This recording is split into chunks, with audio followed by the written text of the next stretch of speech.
Бүгін бізде тақырып past perfect. Past perfect'ің жасалу жолына келсек, subject, had, past participle. Past participle деген не? Past participle ол verбтің үшінші шағы past participle. Affirmative. Бұл болымды түріндегі жасалу жолы. He had finished at the test when the bell rang. Енді негатив. Негативте бізде subject келеді. Subject дегеніміз не? Subject дегеніміз бастауыш. Яғни I, he, she, it, you, we, they дегеннің барлығы subject. Көмекші бізде had. Subject'ің бәріне де had, not, plus past participle келеді тағы. Мына, he had not finished the test when the bell rang. Мына, осы екі, мынау осы сөйлем мына жерде тұр. Мынау болымдысы, мынау негативі, яғни болымсыз. Жоқ деген мағына береді. Мен тестті аяқтаған жоқпын. When. Почему? Который bell rang, яғни қоңырау соққанда. When деген который деген мағына береді. Мынау болымдысы. Мен бітірдім тестті, который қоңырау соққанда деген мағына береді. Аффирмативтер. Мынау негатив болымсыз, болымды және де сұраулы. Сұраулыда бізде мына жақта had бар ғой, бұлай келеді, алдына шығып кетеді. Сол кезде had he finished the test when the bell rang.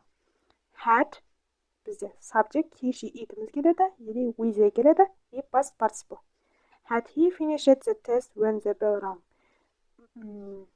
Ол тестті бітірді ме, который қоңырау соғған кезде, деп бұл жерде айтып тұр екен.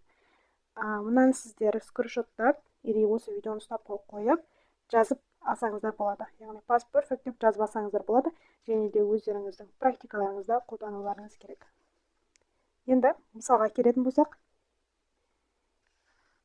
research, explain. Қай кезде қолданамыз? Action, finish it before another past action.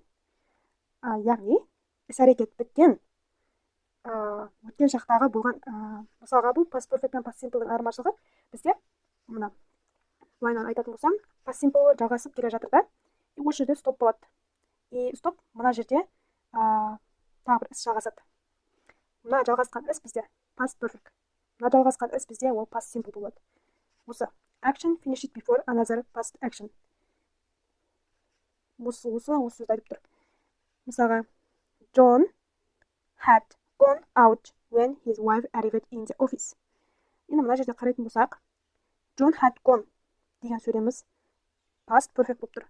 When his wife arrived in the office деген бізде past simple болып тұр.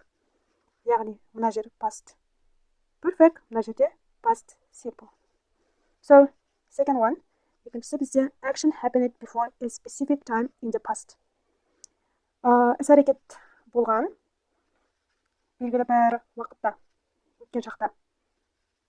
Мысалға, Julia had never been to an opera before last night.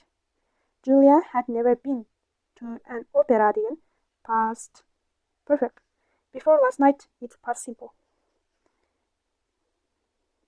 So, үшіншісі, action started in the past. Action дегеніміз іс-әрекет басталды өткен шақта, және де continued жалғасып жатыр. Себебі, яғни біз кептелісте тұрмыз, себебі бұл жерде жол апаты болды дегенді айтып тұр. Мына excellent result, activity in the past. Өткен шақтағы результат. I had been to London twice by the time I got a job in New York. Мен 2 рет болғанмын Лондонда деп тұр. Яғни өзінің эксперимент айтып тұр. Яғни біз past perfect'те қолданамыз already, yet, for. Вот осымен бізде past perfect деген тақырыбымыз бітті. Өте қиын еш нәрсесі жоқ, тек практика керек. И күніге жазып, практика жасау арқылы сіз бұл тақырыпты толығымен түсінетін боласыз.